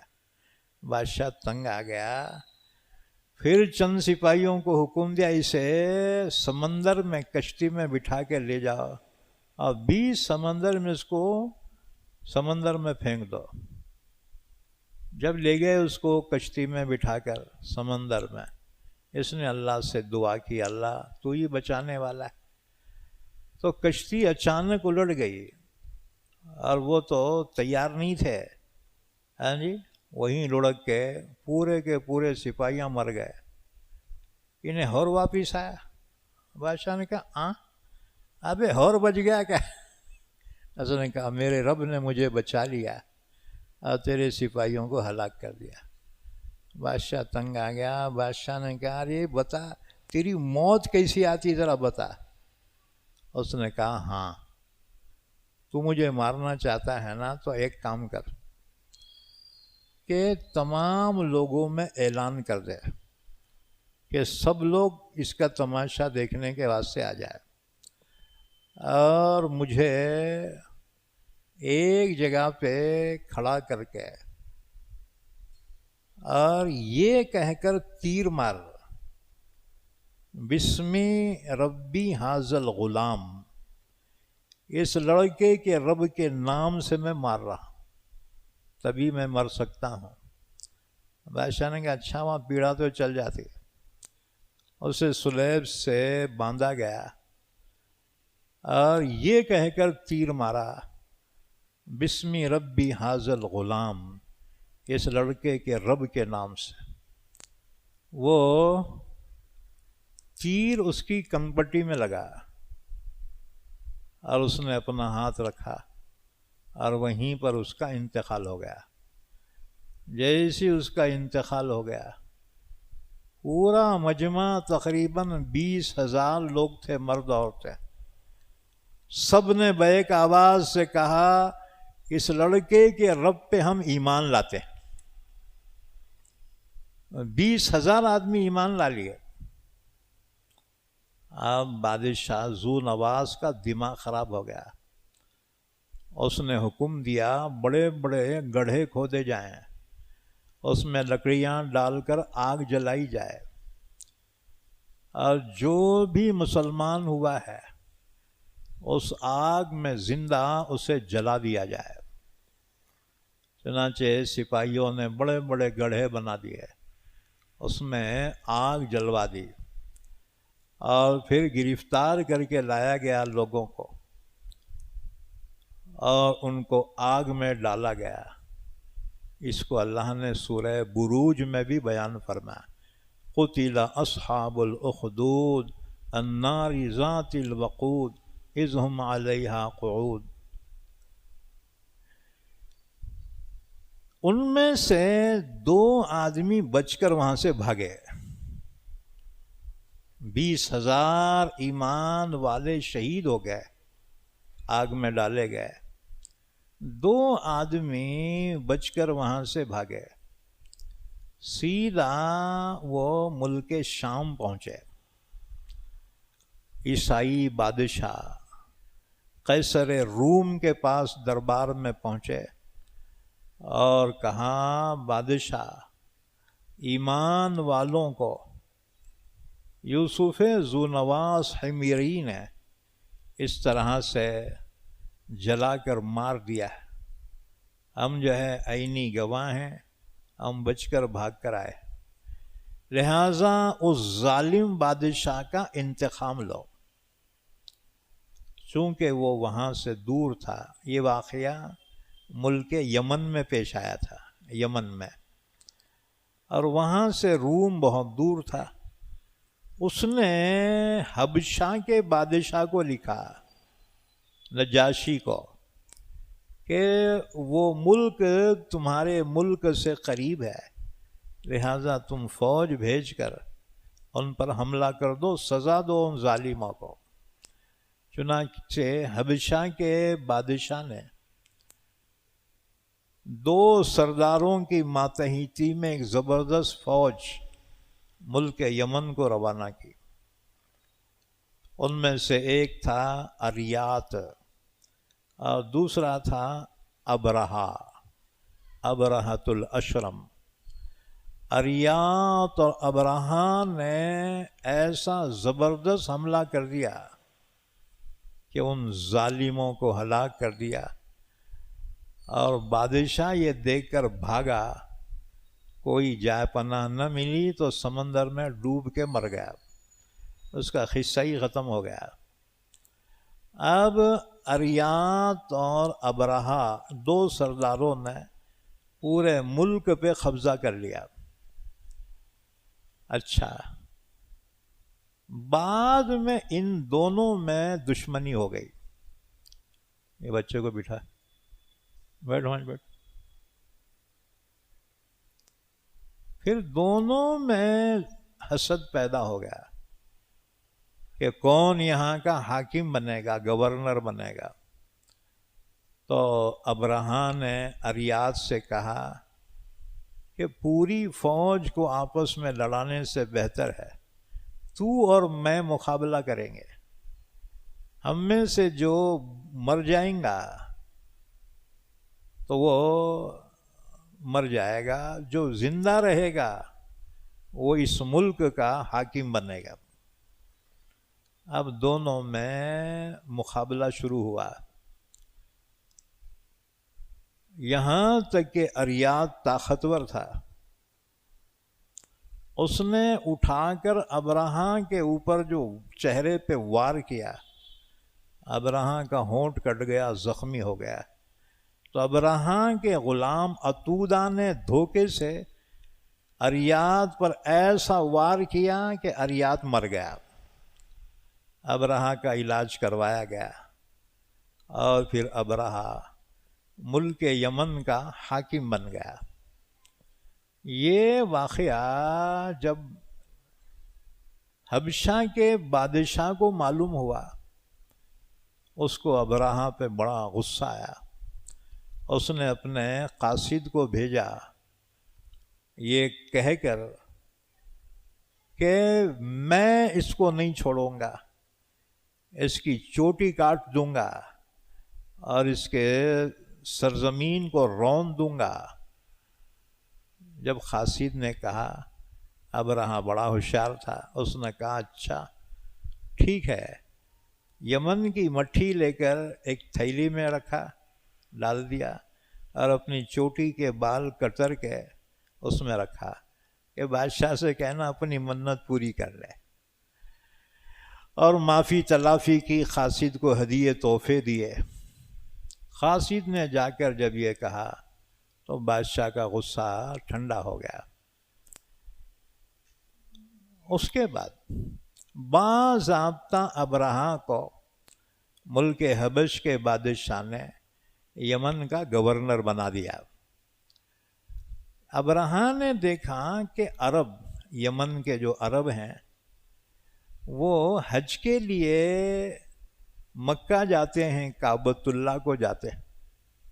اس نے پوچھا یہ تم لوگ کہاں جاتے ہو ہر سال؟ لوگوں نے کہا ہم کعبۃ اللہ کو جاتے ہیں۔ اگرچہ یہ کافر تھے لیکن اللہ کے گھر سے بڑی عقیدت و محبت تھی، بڑی خدمت کرتے تھے یہ۔ ہم وہاں جاتے ہیں کعبۃ اللہ۔ تو اس نے کہا کعبۃ اللہ جانے کی کیا ضرورت ہے، میں یہیں کعبہ بنا دیتا ہوں۔ اس نے گرجا تعمیر کروایا، اور حبشہ کے بادشاہ سے اجازت طلب کی، اس نے اجازت بھی دی اور امداد بھی کی۔ تو ایک بہت بڑا گرجا یعنی چرچ اس نے تعمیر کیا، اور اتنا اونچا کہ نیچے سے دیکھنے والے کی ٹوپی گر جانا ہے، اور اس کو سونے کی پالش کروائی، ہیرے جواہرات لگائے، اور اعلان کیا کہ جتنے بھی عرب ہیں اب ان کو مکہ جا کر کعبۃ اللہ کا حج کرنے کی ضرورت نہیں، یہ اللہ کا گھر میں نے بنا دیا ہے، اب یہیں پہ آئندہ سے حج ہوگا۔ عربوں کو جب پتہ چلا، عربوں کو بہت غصہ آیا، کہ یہ ہمارے کعبے سے روکنا چاہتا ہے. چنانچہ عرب کے قبیلے اس کے مخالف ہو گئے، یہاں تک کہ ایک عرب نے رات کے موقع پر اندر داخل ہو گیا اور وہاں پاخانہ کر کے پورا ہی پھیلا دیا، اسے گندگی کر دیا. ایک روایت ہے کہ ایک قافلہ آ کر قریب میں رکا اور کھانا پکا کے انگار بجھانے کے بجائے ویسے ہی چھوڑ کے چلے گئے. ہوا کا اتنا زور سے جھونکا آیا کہ وہ جو چرچ تھا وہ جل گیا. ابرہہ کو جب معلوم ہوا یہ حرکت عربوں کی ہے، ابرہہ نے کہا اب تو نہیں چھوڑتا، ان کا جو دین اور مذہب اور عقیدہ ہے نا جس کعبے سے، وہ کعبے کو ہی گرا دیتا ہوں میں. اس نے اجازت کے لیے ملک حبش کے بادشاہ کو لکھا. اس نے اجازت ہی نہیں بلکہ کچھ ہاتھی اس نے بھیجے. ایک بڑا ہاتھی تھا جس کا نام تھا محمود، پہاڑ کے جیسا ہاتھی تھا وہ، اور اس کے علاوہ 8 ہاتھی اور بھیجے.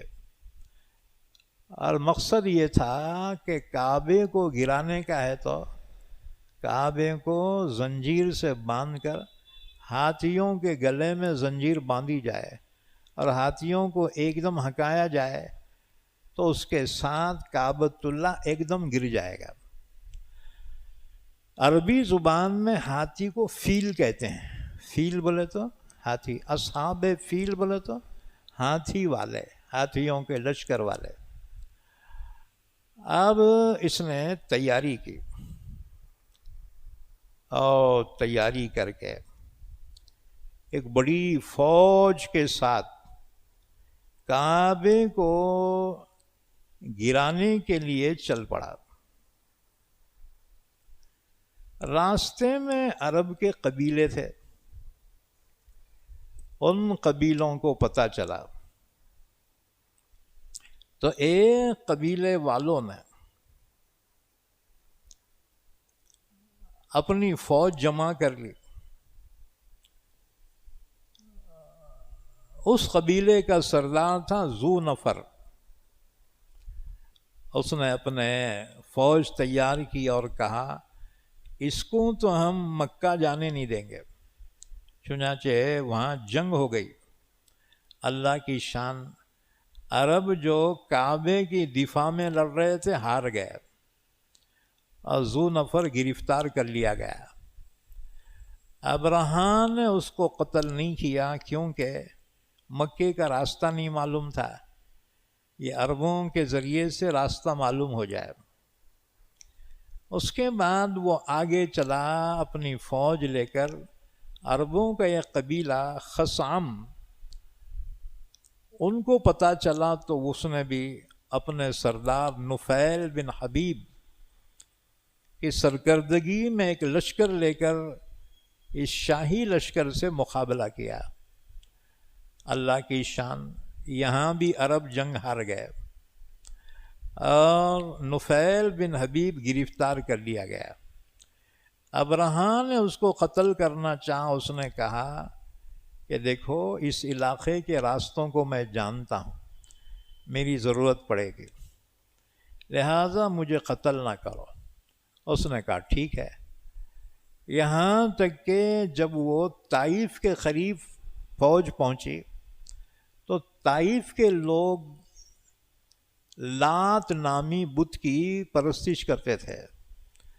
تو طائف کے قبیلے کے سردار اس کے پاس پہنچ کر کہا دیکھو ہم تم سے لڑنا نہیں چاہتے لیکن تم ہمارے بت خانے کو ہاتھ نہ کو لگاؤ.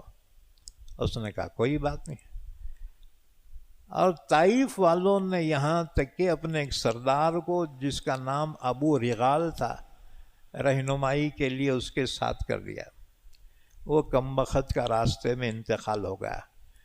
چونکہ قوم کے غداری کی تھی، اس لیے عرب اس کی خبر پہ پتھر مارتے تھے اس غدار کے۔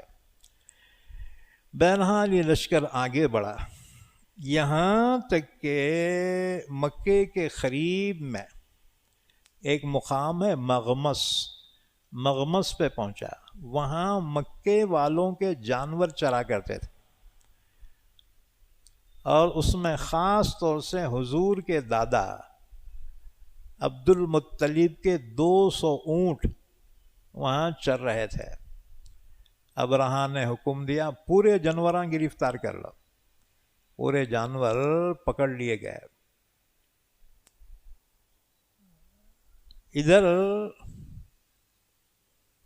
مکے والے باخبر تھے صحیح، لیکن ابھی تک کوئی صحیح اطلاع نہیں ملی تھی۔ تو ابرہہ نے اپنا ایک قاصد بھیجا حناطہ حمیری کو، اور کہا مکے والوں سے جا کر کہہ دینا کہ ہم تمہارے کعبے کو گرانے کے واسطے آ رہے، اگر تم بیچ میں نہیں آئے تو ہم تم کو نقصان نہیں پہنچائے، اور اگر تم بیچ میں آئے رہے پھر مار کھاتے تم بھی۔ 20,000 سے زیادہ فوج تھی پورے ہتھیاروں کے ساتھ۔ تو حناطہ جب مکہ پہنچا، لوگوں سے پوچھا تمہارا سردار کون ہے؟ لوگوں نے بتایا عبد المطلب، کعبے کے متولی ہیں، وہی ہمارے سردار۔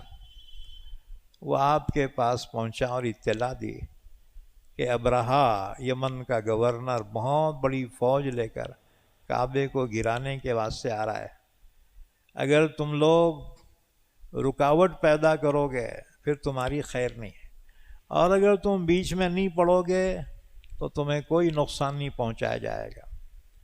تو عبد المطلب نے کہا کہ ہم بھی نہیں چاہتے کہ تم سے مقابلہ کرے، کیونکہ ہم میں اتنی طاقت نہیں ہے، لیکن ایک بات سن لینا، یہ جو گھر ہے نا اس کا بھی ایک مالک ہے، وہ مالک اپنے گھر کی حفاظت خود کرے گا۔ حناطہ نے کہا جب یہ بات ہے تم میرے ساتھ چلو، میں ابرہہ سے تمہیں ملواؤں۔ چنانچہ عبد المطلب اس کے ساتھ ابرہہ کے پاس پہنچے۔ ابرہہ اپنے خیمے میں بیٹھا ہوا تھا تخت پہ۔ اطلاع دی گئی کہ مکے کے سردار آئے ہوئے ہیں، چنانچہ اس نے اجازت دی، آپ اندر داخل ہوئے۔ اللہ کے نبی کے دادا اچھے جو ہے ہیٹڈ آدمی تھے اور بڑے خوبصورت گورے، حضور کا پورا خاندان ہی خوبصورت تھا، ہاں جی، حضور کے دادا، چچا، والد سب ہیٹڈ اور بڑے حسین خوبصورت۔ تو ابرہہ نے چہرے کو دیکھا، تخت سے نیچے اتر کے دوزانوں بیٹھا، اور آپ بھی بیٹھ گئے۔ ترجمان کے ذریعے سے گفتگو شروع ہوئی۔ ابرہہ نے پوچھا آپ کیوں آئے ہیں؟ عبد المطلب نے کہا کہ میں نے سنا کہ تم نے میرے اونٹ گرفتار کیے ہیں، میں اپنے اونٹوں کو چھڑانے کے واسطے آیا۔ ابرہہ نے کہا تمہارا چہرہ دیکھ کے میں بہت متاثر ہوا، بہت عقل مند ہوں گے، تم نے جو ہے جو بات کہی تو تمہارا مرتبہ میرے نظروں سے گر گیا، کیونکہ تم اونٹوں کی بات کر رہے ہو، حالانکہ میں تمہارا کعبہ گرانے کے واسطے آیا ہوں۔ وہ کعبہ تمہارا دین ہے، تمہارا عقیدہ ہے، تم اس کی بات کرنا چھوڑ کے اونٹوں کی بات کر دیے۔ تو عبد المطلب نے پیارا جواب دیا، فرمایا انا رب الابل وللبیت رب سیمنعہ، میں تو اونٹ کا مالک ہوں، مجھے اپنے اونٹوں کی فکر، جس کا گھر تم گرانے جا رہے نا اس کا بھی ایک رب ہے، وہ خود تم سے نمٹ لے گا۔ تو ابرہہ نے غرور کی بات کرتے ہوئے کہا آج اس کو اس کا رب بھی میرے ہاتھوں سے نہیں بچا سکتا، عبد المطلب نے کہا پھر تو جانے اور وہ گھر کا رب جانے، ہمارا کوئی تعلق نہیں۔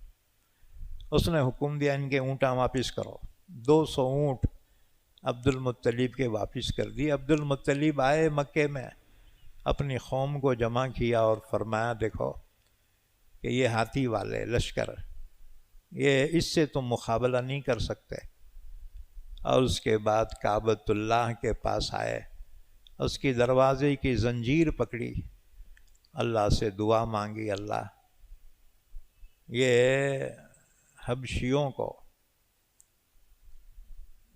یا اللہ اب تو ہی اپنے گھر کی حفاظت کر، ان کو تو ہی سزا دے دے۔ بہت روئے، کعبے سے بڑی عقیدت تھی۔ اور اس کے بعد اپنی قوم سے کہا سب پہاڑوں پہ چلے جاؤ، مکانات خالی کر دو، پہاڑوں پہ چلے گئے سب۔ ادھر طائف کا ایک عقلمند شخص تھا جو عبد المطلب کا دوست تھا،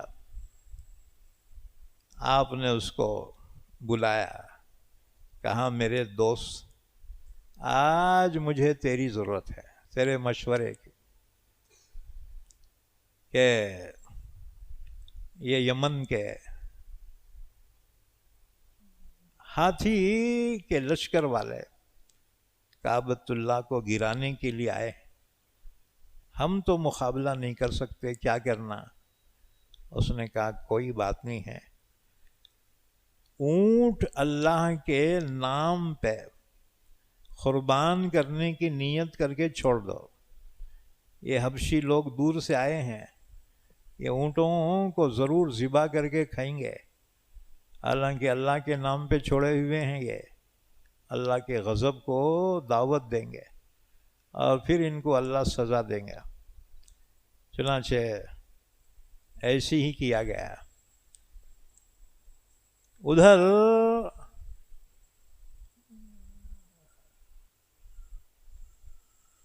مکے سے پہلے جو منزل تھے وہاں پر صبح تیاری ہوئی حملہ کرنے کے واسطے۔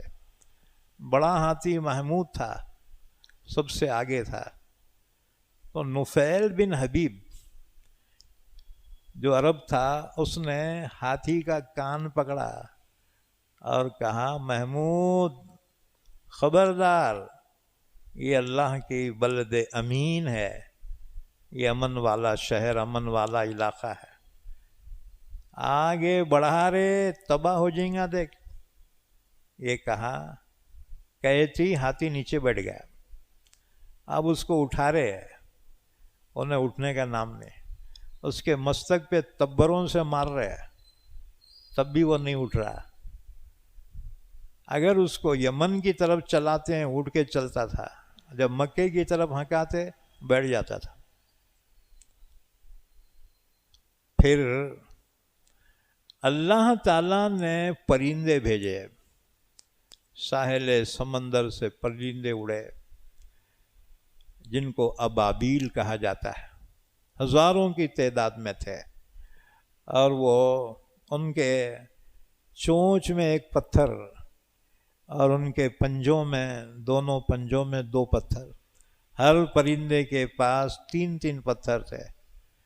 وہ ان فوج کے مقابلے میں آئے اور جب برسانا شروع کر دیا ان کنکریوں کو، اس میں اتنی طاقت تھی کہ جو گھوڑ سوار تھا اس کے ہیلمٹ میں گھس کے دماغ میں سے، جسم میں سے، اور وہ سواری میں سے گھس کے زمین میں دفن ہو جاتی تھی۔ آپ بم مارنا شروع کر دیے، جیسی کنکریاں برسات کی طرح ان پہ برسنی شروع ہو گئی، تو اب بم مار رہے، ارے نفیل، ارے کہاں گیا رے نفیل؟ نفیل بھاگ کے پہاڑ پہ چھپ گیا۔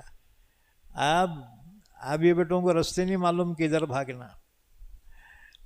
تو نفیل کہتا تھا ابے میں تمہارے باپ کا نوکر ہوں کیا بیٹے، اب بھگتو۔ یہاں تک کہ ان کی نعشیں ایسی بکھر گئی جیسے جانور بھوسا کھا کے چھوڑ دیتے ہیں نا، ان کی ناشیں اس طرح سے برباد ہو گئی۔ ابرہہ کسی طرح سے بچتے بچاتا ہوا صنعاء پہنچا، یمن کے پے تخت، لیکن اس کے ایک ایک عضو جھڑتا گیا، یہاں تک کہ وہاں پہنچا اس کا پیٹ پھٹ گیا اور وہیں پر وہ ختم ہو گیا۔ اللہ نے فرمایا یہ انجام تھا اللہ کے گھر کے خلاف جو انہوں نے اقدام کیا تھا، اللہ نے ان کو ہلاک کر دیا۔ الم تر کیف فعل ربک باصحاب الفیل، کیا تو نے نہیں دیکھا کس طرح سے کیا تیرے رب نے ہاتھی والوں کے ساتھ؟ الم یجعل کیدہم فی تضلیل، کیا ان کی سازش کو ناکام نہیں کر دیا؟ یعنی یقیناً کر دیا۔ وَأَرْسَلَ عَلَيْهِمْ طَيْرًا أَبَابِيلَ، اور اللہ نے بھیجے ان پر پرندے غول کے غول، تَرْمِيهِمْ بِحِجَارَةٍ مِّن سِجِّيلٍ، جو پھینک رہے تھے ان پر پتھر، پتھر بھی کوئی ٹھوس پتھر نہیں تھے، وہ مٹھی کے پتھر رہتے نا جی، مٹھی جب سوکھ جاتی ہے کیچڑ تو ایسے وہ کنکر تھے، لیکن اللہ کے حکم سے ایسے لگتے تھے سوراخ کر کے زمین میں دھس جاتے تھے۔ فَجَعَلَهُمْ كَعَصْفٍ مَأْكُولٍ، پھر کر دیا ان کو کھائے ہوئے بھوسے کی طرح۔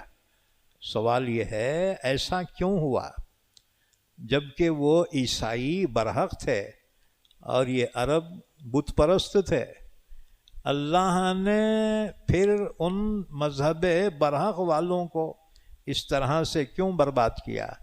اس لیے کہ انہوں نے اللہ کے گھر کو نقصان پہنچانے کی کوشش کی تھی، اللہ نے ان کو ان کی سزا دی۔ لِإِيلَافِ قُرَيْشٍ، یہ اس لیے ہم نے ہلاک کیا ہاتھی والوں کو قریش کے عادی ہونے کی وجہ سے۔ إِيلَافِهِمْ رِحْلَةَ الشِّتَاءِ وَالصَّيْفِ، ان کے عادی ہونے کی وجہ سے گرما اور سرما کے سفر میں، کہ مکے والوں کے تجارتی قافلے گرما میں ملک شام جاتے تھے، سرد ملک تھا، اور اسی طرح سے سرما میں یمن جاتے تھے جو گرم ملک تھا، تجارت کرتے تھے سال میں 2 مرتبہ اور باقی بیٹھ کے کھاتے تھے۔ اور یہ تجارت پہ ان کو کون لگائے تھے؟ اللہ کے نبی کے پردادا حضرت ہاشم، ہاشم نے اپنے قوم کو تجارت کرنا سکھایا تھا، اور ان کی عزت تھی کعبۃ اللہ کے خادم ہونے کی وجہ سے۔ اگر ابرہہ کعبۃ اللہ کو ڈھا دیتا تو ان کی عزت خاک میں مل جاتی، اس لیے اللہ نے ہاتھی والوں کو ہلاک کر دیا۔ پھر فرمایا فَلْيَعْبُدُوا رَبَّ هَٰذَا الْبَيْتِ، پس ان کو چاہیے کہ عبادت کرے اس گھر کے رب کی، بیت اللہ کے رب کی، یعنی اللہ کی عبادت کرے۔ الَّذِي أَطْعَمَهُم مِّن جُوعٍ وَآمَنَهُم مِّنْ خَوْفٍ، جس نے ان کو کھانا کھلایا بھوک کے زمانے میں اور ان کو امن دیا خوف سے، کہ یہ دنیا میں کہیں بھی جاتے تھے لوگ ان کا احترام کرتے تھے، ارے ان کو چھیڑو نہ کو، یہ اللہ کے گھر کے خادم ہیں، یہ ان کا احترام تھا۔ اگر ابرہہ کامیاب ہو جاتا ان کا احترام بھی ختم ہوتا، اس لیے اللہ نے اپنا احسان یاد دلایا۔ اس سے معلوم ہوا اللہ کے گھر کی جو بھی خدمت کرے گا اللہ دنیا میں 2 نعمتیں دیں گا، یعنی امن دے گا اور روزی دے گا۔ الذی اطعمہم من جوع وآمنہم من خوف، اس سورہ کو سورہ قریش کہا جاتا ہے۔ اس کی فضیلت میں بیہقی نے ایک روایت بیان کی، رسول اللہ صلی اللہ علیہ وسلم نے فرمایا اللہ نے قریش کو 7 فضیلتیں دی ہیں۔ نمبر 1 کہ میں خود ان میں سے ہوں۔ یہ قریش بولے تو کیا، تم بولیں گے گوشت والے بھائیاں، وہ مراد نہیں ہے۔ قریش عرب کا ایک خاندان تھا، اصل میں حضور کے پردادا کو یہ خطاب عربوں نے دیا تھا۔ عبداللہ ابن عباس فرماتے ہیں قریش سمندری جانور کا نام ہے کہ سمندر میں ایک جانور اتنا طاقتور ہوتا ہے کہ پورے سمندر کے جانوراں اس سے ڈرتے ہیں۔ تو حضور کے بھی پردادا کا بڑا روب داب تھا پورے عربوں پہ، تو عربوں نے ان کو خطاب دیا تھا قریش کا، اسی وجہ سے اس خاندان کو قریش کہا جاتا ہے۔ تو حضور نے فرمایا 7 وجہ سے اللہ نے قریش کو فضیلت دی ہے۔ ایک تو یہ ہے میں خود ان میں سے، دوسرے یہ کہ ان میں نبوت ہے کہ نبی ان میں سے ہیں، تیسرے یہ کہ بیت اللہ کے پاسبان ہیں، بیت اللہ کے خادم ہیں وہ، چوتھے وہ زمزم کے ساقی ہیں، اور 5ویں یہ اللہ نے انہیں ہاتھی کے لشکر والوں پر کامیابی عطا فرمائی، اور چھٹے یہ ہے کہ 10 سال تک انہوں نے اللہ کی عبادت کی جبکہ کوئی اور اللہ کی عبادت نہیں کرتا تھا، یہ خصوصیت ہے۔ اور نمبر 7 اللہ نے ان کے بارے میں خاص یہ صورت نازل فرمائی، سورہ قریش، تو یہ فضیلت ہے اللہ کے رسول نے فرمایا خاندان قریش کی۔ بہرحال آج جو 4 صورتیں تلاوت کی گئی تھی ان کی تفسیر مکمل ہو گئی۔ اللہ سے دعا ہے اللہ ہم سب کو قرآن کریم سمجھ کر عمل کرنے کی توفیق عطا فرمائے۔ اور ایک بات دیکھو، اب جو ہے 8 صورتیں باقی رہ گئی ہیں، انشاءاللہ آئندہ مہینے میں اور اس کے بعد جو مہینہ آئیں گا انشاءاللہ قرآن کریم کی تفسیر جو 14 سال سے چل رہی ہے ناندیڑ میں مکمل ہو جائیں گی اللہ کے کرم سے، اور ختم قرآن کی دعا ہوگی انشاءاللہ تعالی۔ اللہ تعالی اس کے ہمیں توفیق عطا فرمائے۔ درود شریف پڑھ لیں، دعا فرما لیں۔ اللہم صلی علی محمد وعلی آل محمد بارک وسلم۔ اے اللہ ہمارے گناہوں کو معاف فرما، ہماری خطاؤں سے درگزر فرما۔ یا اللہ تکمیل قرآن کی ہمیں توفیق عطا فرما۔ اے اللہ ہمارے مرحومین کی مغفرت فرما، سب کو جنت الفردوس عطا فرما۔ جتنے بیمار ہیں سب کو شفائے کامل عطا فرما۔ ہمارے اہل و عیال کی، ہماری اولاد کی، اولاد کی اولاد کی، سب کی حفاظت فرما۔ یا اللہ وہ واجے گاؤں کے حافظ صاحب کی خالہ بیمار ہیں، یا اللہ ان کو شفائے کامل عطا فرما۔ یا اللہ ایمان والوں کی روزی روٹی میں برکت عطا فرما۔ یا اللہ حاضرین مجلس اور حاضرات مجلس کی جائز تمنائیں، دلی مرادوں کو پورا فرما۔ جب تک زندہ رکھ ہم تمام کو اسلام پر زندہ رکھ اور خاتمہ ایمان پر فرما۔ وصلی اللہ علی نبینا محمد وعلی آلہ وصحبہ اجمعین برحمتک یا ارحم الراحمین۔